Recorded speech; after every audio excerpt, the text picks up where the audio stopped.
अस्सलाम वालेकुम नाज़रीन। एपिसोड नंबर 156 का आगाज़ कुछ इस तरह होता है।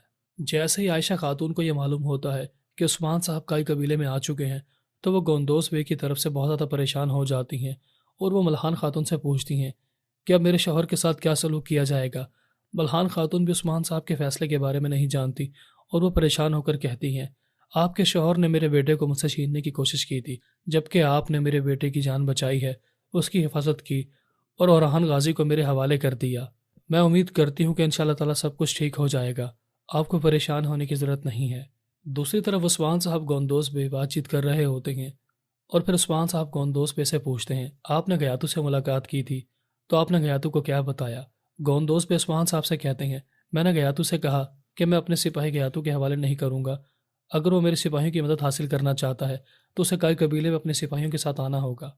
लेकिन गयातू ने मेरी बात नहीं मानी और अब वो इसी ज़िद पर अड़ा हुआ है कि तुम घोड़े और सिपाही लेकर मेरे ठिकाने पर आओगे।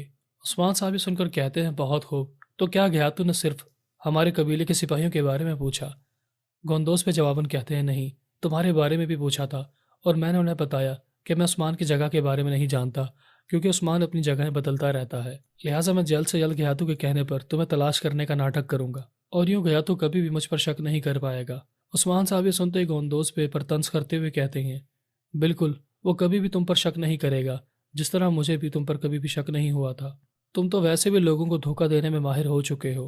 ये सुनते ही गोंदोस पे बहुत ज़्यादा शर्मिंदा हो जाते हैं और उनके पास उस्मान को कहने के लिए कोई अल्फाज नहीं होते, क्योंकि वह पहले भी अपनी गलतियों को याद करके रो रहे होते हैं।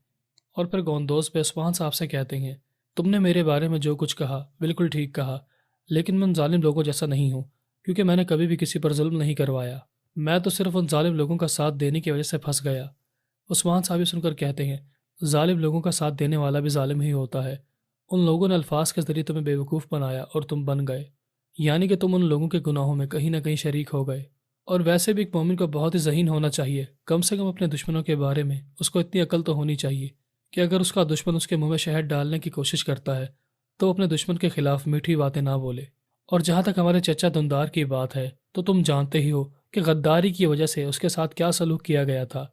आप मुझे इतने भी बेवकूफ़ नहीं लगते। आपको हमारे चचा वाले वाक़ये से कुछ इबरत हासिल कर लेनी चाहिए थी। बिलाखिर उस्मान साहब गोंदोस बे को एहसास दिलवाने के लिए जानबूझकर कड़वी बातें करते हैं। ये तमाम बातें सुनने के बाद गोंदोस बे बहुत ज़्यादा जज्बाती हो जाते हैं और वो अपनी तलवार निकाल कर उस्मान साहब के हाथ में थमाते हुए कहते हैं, जैसा कि मैंने पहले भी तुमसे कहा था कि मेरा खून तुम पर हलाल है, तुम मेरी जान ले सकते हो। जब तक तुम मुझे सही तरीके से माफ़ नहीं करोगे, मुझे सुकून नहीं मिलेगा। या तो तुम मुझे सही तरीके से माफ़ कर दो या फिर मुझे अपने हाथों से मार डालो। उस्मान साहब गोंदोस बे की तलवार को पकड़कर उसी तलवार को उनके मयान में डालते हुए कहते हैं, मैंने आपको माफ़ किया। मैं सिर्फ इतना चाहता था कि आप सच्चाई को देख सको और अपने आंखों पर बंधी हुई धोखे की पट्टी को उतार सको। मैंने आपको माफ़ तो कर दिया है, लेकिन मैं कभी भी इन तमाम चीज़ों को नहीं भूलूंगा कि तुमने मेरे घर वालों के साथ क्या सलूक किया और मेरे कबीले का क्या हाल किया। यानी जब तक मैं ज़िंदा हूँ मैं इन तमाम चीज़ों को याद रखूँगा। गोंदोस बे भी सुनकर कहते हैं, मैं भी जब तक ज़िंदा हूँ तो मैं याद रखूँगा कि मैंने क्या क्या गलतियाँ की हैं और मेरे भाई ने मुझे फिर भी माफ़ कर दिया। उस्मान साहब गोंदोस बे के कान में कहते हैं, अगर आप इन तमाम चीज़ों को भूल भी जाओ तो कभी भी पलट कर काय कबीले में वापस मत आना, क्योंकि आप जानते हो कि मैं गद्दारों का सर कलम कर देता हूँ। अब ये बातचीत जारी होती है। इसी दौरान बोरान भी उस खेमे में दाखिल हो जाता है और फिर उस्मान साहब बोरान से कहते हैं, खवातीन के पास जाकर उन्हें बताओ कि वो लोग खाने के लिए दस्तरखान पर मेरा इंतजार करें। नाज़रीन, इसके बाद आप देखेंगे कि गंगोर बे वज़ीर आलम शाह से मुलाकात करने के लिए सगोत के इलाके में पहुंच जाता है। वज़ीर आलम शाह, जो कि उस्मान के हमले से अपनी जान बचाकर फरार होने में कामयाब हो जाता है, उसे अब भी अकल नहीं आती। वो गंगोर बे के साथ मिलकर उस्मान को हराने के मंसूबे बना रहा होता है। गंगोर बे वज़ीर आलम शाह से कहते हैं, करमानी कबीला बगावत करने वालों में सबसे आगे है। अगर हमने बागी कबाइल को अभी नहीं कुचला तो वो हमारे खिलाफ एक बहुत बड़ी ताकत बनकर खड़े हो सकते हैं। और सिर्फ इतना ही नहीं, अब तो बाज़ंतीनी शहनशाह ने भी तमाम बाज़ंतीनी गवर्नर्स को जमा कर लिया है, यानी कि बाज़ंतीनी शहनशाह मंगोलों से टकराने के लिए तैयार हो चुका है। आलम शाह ये सुनकर कहता है, सिर्फ बाज़ंतीनी शहनशाह गयातू से नहीं टकराएगा, बल्कि मैंने भी गयातू का मुकाबला करने के लिए अपने खंजर को तेज कर लिया है। गंगोर बे ये सुनकर कहते हैं, अगर तुमने गयातू को मारने के लिए अपने खंजर को तेज कर लिया है तो गयातू अभी तक जिंदा क्यों है? तुम किस बात का इंतजार कर रहे हो? वज़ीर आलम शाह थोड़ी देर सोचने के बाद गंगोर बे से कहता है, गयातू को जो भी मारेगा वो सुल्तान बनेगा। लिहाजा अगर आप सल्जूकी सुल्तान बनना चाहते हैं तो आपको घयातू को ख़त्म करना होगा। गंगोर बे ये सुनते ही कहता है, बहुत खूब, मैं नहीं जानता था कि तुम्हारा दिमाग इस कदर काम करता है। अगर मैं घयातू को ख़त्म करता हूँ तो मैं सल्जूकों और तुर्कों की नज़र में हीरो बन जाऊंगा, या फिर मैं घयातू को कत्ल करने के बाद उसे तोहफे के तौर पर अपनी भाई की खिदमत में पेश करूंगा। और फिर गंगोर बे वज़ीर आलम शाह से पूछते हैं, तो हम घयातू को मारने के लिए उसकी कब्र कब तैयार करवा रहे हैं? वज़ीर आलम शाह जवाबन कहता है, आप घयातू का मुकाबला करेंगे और मैं बागी तुर्क कबाइल को संभालूंगा। दूसरी तरफ उस्मान साहब अपने घर वालों के साथ खाना खा रहे होते हैं और वो अपने प्यारे बेटे orhan गाजी को अपनी गोद में उठाकर उनके हक में बहुत सी दुआएं कर रहे होते हैं। और फिर सल्चान खातून भी उस्मान साहब की तरफ देखकर बहुत ज़्यादा खुश होती हैं और कहती हैं, हर अंधेरी रात के बाद सवेरा हो जाता है, यानी कि हर मुश्किल के बाद एक आसानी होती है, और वैसे भी तुमने बहुत सी मुश्किलात का मुकाबला अकेले ही किया है। और फिर बाला खातून भी अल्लाह ताला का लाख लाख शुक्र अदा करते हुए कहती हैं, हमने एक लंबे अरसे से साथ बैठकर खाना नहीं खाया। हम इसके तरह मुश्किलात से घिरे हुए थे कि हम खुशियों के बारे में भूल ही चुके थे। और उस्मान साहब के जाने के बाद एक से बढ़कर एक नई मुसीबत काई कबीले वालों के सामने आती रही, लेकिन हम लोगों ने हिम्मत नहीं हारी।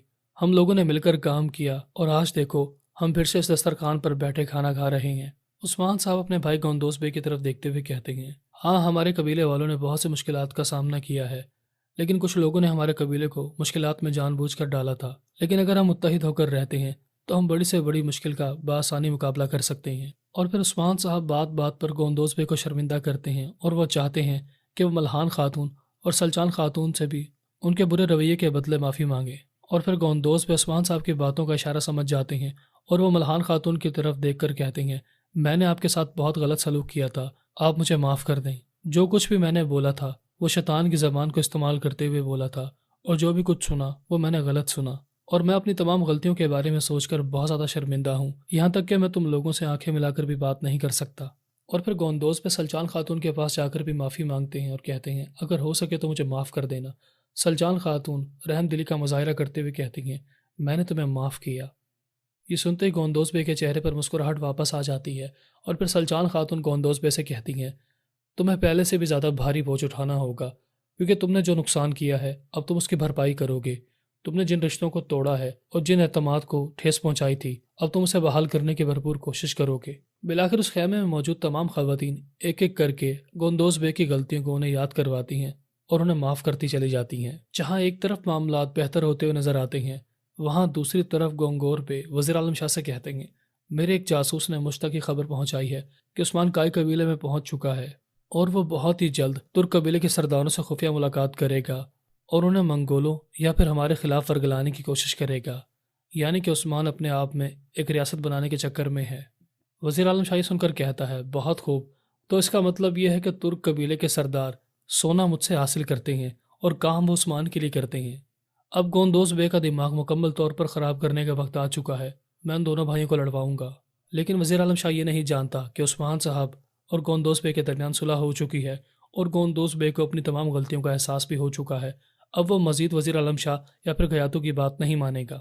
और फिर गोंगोर बे वज़ीर आलम शाह से कहते हैं, तुम कुछ भी करो ये तुम्हारा मसला है, लेकिन मुझे अपने भाई को सुल्तान बनाना है, और अगर मैं अपने बड़े भाई को सुल्तान बनाना चाहता हूँ तो मुझे घयातू को मारना होगा और तुम बाकी तुर्क कबाइल के मसले मसाइल को संभालोगे।